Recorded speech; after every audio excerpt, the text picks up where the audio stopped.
is a lamp unto my feet, and a light unto my path. Thy word is a lamp unto my feet, and a light unto my path. First reading. The children of Israel lamented, "Would that we had meat for food.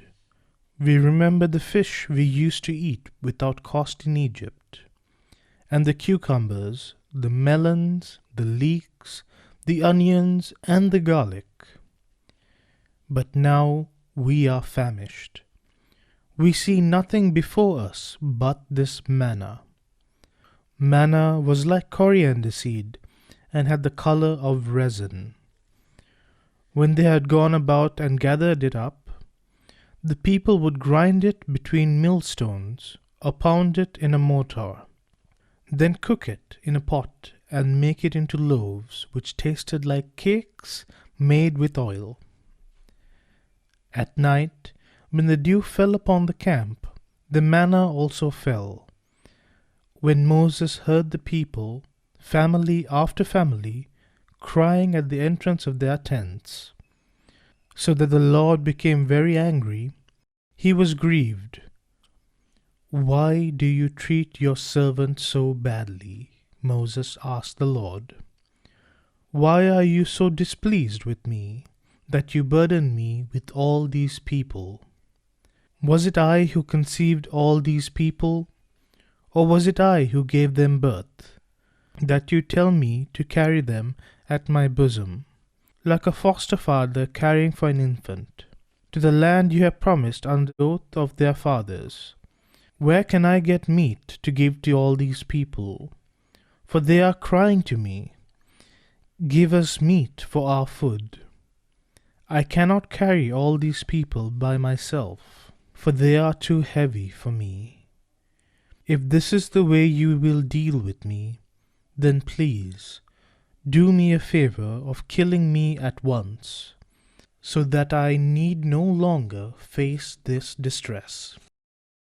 This is the word of the Lord. A reading from the Holy Gospel according to Saint Matthew. When Jesus heard of the death of John the Baptist, he withdrew in a boat to a deserted place by himself. The crowds heard of this and followed him on foot from their towns. When he disembarked and saw the vast crowd, his heart was moved with pity for them, and he cured their sick.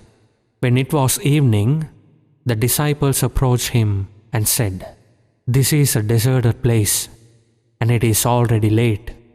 Dismiss the crowds so that they can go to the villages and buy food for themselves." He said to them, "There is no need for them to go away. Give them some food yourselves." But they said to him, 5 loaves and 2 fish are all we have here." Then he said, "Bring them here to me." And he ordered the crowds to sit down on the grass.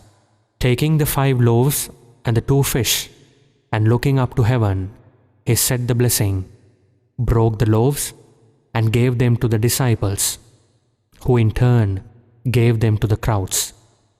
They all ate and were satisfied, and they picked up the fragments left over, 12 wicker baskets full.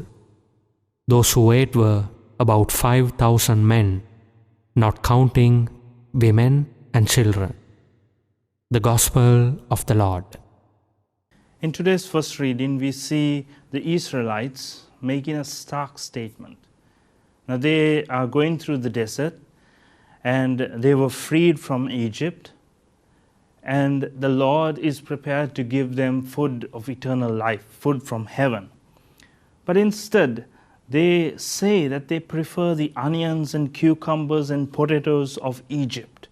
They couldn't let go of Egypt. Although they were freed, they couldn't let go of Egypt. They were comfortable in sin rather than being comforted by the Lord, who is providing them everything. Yes, they were in the desert.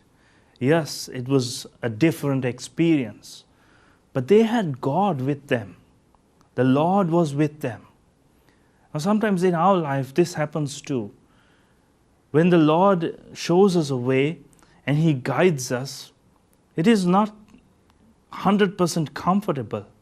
But the fact that the Lord is with us and He is providing us, that should be a comfort for us. Instead, sometimes we think of the past and say that maybe we shouldn't have not gone on this journey.